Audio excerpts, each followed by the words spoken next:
Well, hey there, Instagram family. Summer is in full swing, and I wanted to share with you today some tips for surviving summer holidays and summer events when you are sober curious or alcohol free. I know that these events like 4th of July, Memorial Day, Labor Day, just even a summer barbecue can cause a lot of anxiety because we know that everyone around us will be drinking and we are not wanting to do that. So I want to share with you some really tangible tips to get you through these events and actually make you feel empowered and successful doing so. So the first tip that I have for you is to shift your mindset when it comes to events this summer. Now, the first thing that I like to do is really reevaluate what I consider to be fun. Now, one unfavorable thing that I have to say about drinking is that often we go into situations where our friends will say, or we have said in the past, oh, I don't want to go to that event, do that thing, hang out with those people because it will not be fun if I don't drink. And to that I say to you, if you don't think a place, person, thing, event is going to be fun without alcohol, perhaps that place, person, thing, event is just not fun. And if that's the case, then maybe that thing is just not for you, and that's okay. However, I also encourage you to find the fun moments, the little nuggets that you can take from these situations. So I want you to ask yourself, is it sitting by the pool in the sunshine that I find fun and fulfilling? Is it being out on the boat with the wind in your hair that you find fun and fulfilling? Is it watching your friends' kiddos run around and play? Is it perhaps making some food or indulging in food that others have made that you find fun and fulfilling? If you don't think that that event is fun, if it is at least tolerable and you can find fun things about it, then I encourage you to still go and relish and enjoy in those fun moments. However, if it is an event that you find that will be intolerable and definitely not fun and maybe even triggering without drinking, I actually recommend that you just take a step back and do not go. Now, in addition to just reevaluating what you think is fun, I also really recommend that you set your mindset up the right way before you head out to an event. Now, if we go into an event thinking that we will feel like an outcast, that we will be bored, that we will feel boring, that we will feel out of place, that we will be miserable, we are destined to manifest a situation where we feel bored, out of place, miserable, and like an outcast. So what I'd like you to do instead is to arm yourself with a few affirmations. Now, you could write these down, pause and write these down, because I think that if you just go into the bathroom, into your bedroom, maybe even sit in the car before you go into an event and recite some of these affirmations, it will set your subconscious mind up for a more positive experience. So those are: I am able to enjoy myself without alcohol. I am confident and charismatic.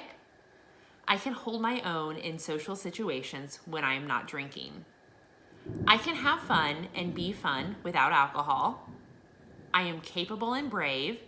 And finally, I embrace the challenge of approaching situations through sober eyes. Now, keep these in your back pocket, and anytime you feel a little bit unsure about going into a situation, these are some things that you can sit and recite and tell yourself to just prepare yourself to have a more positive experience. Now, with that, I want to remind you that your experience is yours and yours alone, and this choice is a choice that you are making for yourself. And our own self-confidence comes from us keeping a commitment that we've made to ourselves. So remember that if there are any people who challenge this commitment, remember why you are doing this.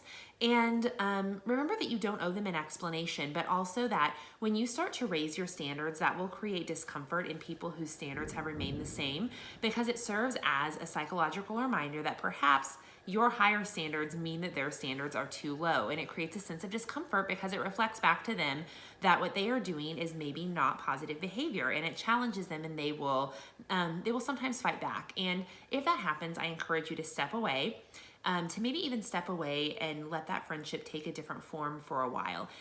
You don't have to feel guilty about stepping away from people who are reacting in a negative manner to your decisions. That is on them, that is not on you.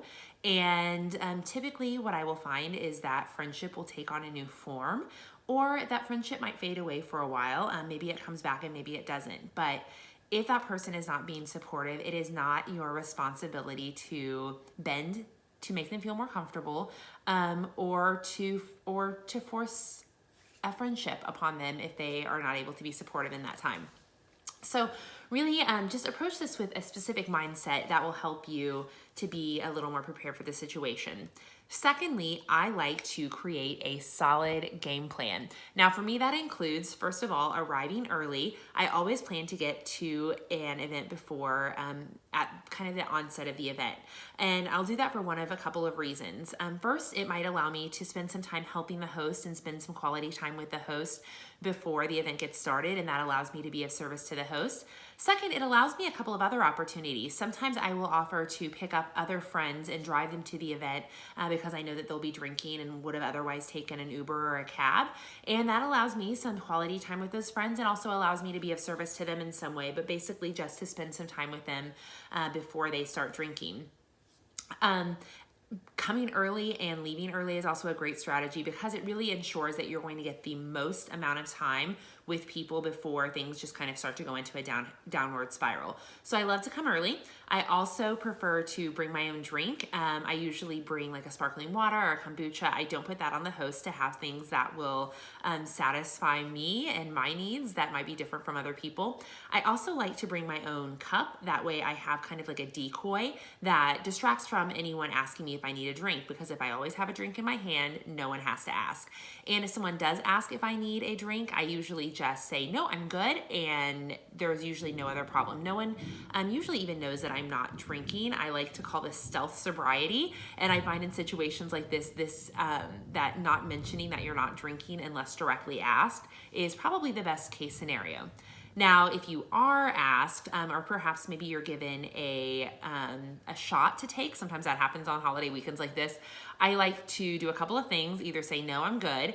If you don't feel like that's going to work, I like to do what I call the clink and abandon, which is take the shot, do the cheers, and get rid of that sucker as fast as possible. And I have done this tons and tons of times and found that usually no one even notices. And in fact, I'm typically able to just dump it out or give it to a bystander who did not get involved in that activity. So clink and abandon is a really great strategy for me. Now I will say if alcohol is triggering to you and you don't think you can handle that, then just say, no, that's not for me. I don't want a shot.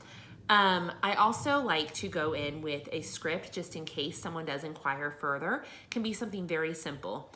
Thank you so much. I'm actually good right now. Or thank you so much. I'm actually doing a alcohol-free challenge right now and I'm feeling really great on it. So I'm going to stick to it and I really appreciate your support. Or thank you so much. I'm actually not drinking because I need to drive home. Or I'm actually not drinking because I need to get up early tomorrow. So I'm good right now. Thank you.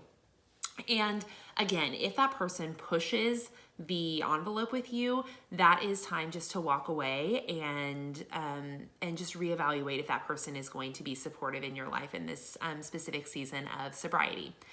Finally, I like to have a really clear exit strategy. I have a two-part strategy. One is time-based, one is behavioral-based.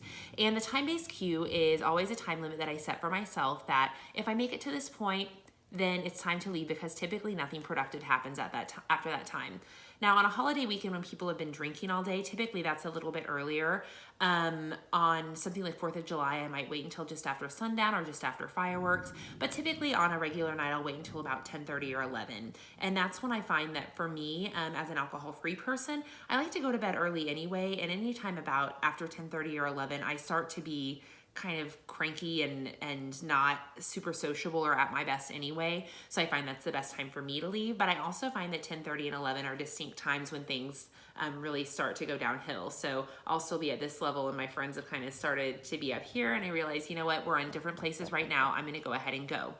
Now, when I decide to leave, I never Irish exit. I always go and say goodbye and thank the host and try to let a couple of my good friends know that I am leaving. I usually just say, hey, I've got to get out of here. So good to see you. Got to get up early, so I'm going to go ahead and head out. And typically, they're so wrapped up in what they're doing that it's not a huge deal. And I know personally from staying out past that time limit that I have never missed anything by not staying out past 10:30 or 11. I know exactly what happens after that time and there's nothing productive to be missed. I also like to have a behavioral cue. I use this cue as an extra buffer if perhaps things start to get a little too hectic before my time limit cue is reached. And maybe this might be different from friend group to friend group, but maybe it's when the shots come out or whatever it is that you're that you choose that when this behavioral cue starts to take place amongst your friends or amongst the people around you, that is your permission to go ahead and leave early. That's when you wait a couple minutes and you say, oh, you know what? I actually am going to get out of here because I need to get up early. I need to get out of here because I'm driving. And you go ahead and take that as your cue to go. Now, I want to recap really quickly for you these few strategies so that you can go into your summer holiday and summer events feeling confident, and knowing that you are empowered and you're in control in the situation. So first of all, we need to protect your mindset. We need to reevaluate what you consider to be fun. We want to make sure we're not doing activities that are just not fun at all, but that we're also open to looking for the fun nuggets in events that we normally would drink at. Where are the moments of fun that you can celebrate? Also want to make sure that we nix any negative mindset and really set ourselves up with some positive affirmations to go into any of these events, knowing that we have the power to really enjoy being in our full presence. We also want to acknowledge that our choice is ours and ours alone, and if someone challenges that choice, that says more about them than it says about you. Finally, we want to create a game plan. We want to go in with an arrival and departure plan, and we want to go in with a decoy beverage if we're going to practice a stealth sobriety program. And we want to also know what we're going to say if someone does ask us if we would like a drink. And I've offered you a few scripts and offered you a few strategies. I hope those were all really helpful. And if you have any questions or comments, please feel free to shoot me a DM. But I hope that these serve you and that you have a great summer holiday and a great sober summer.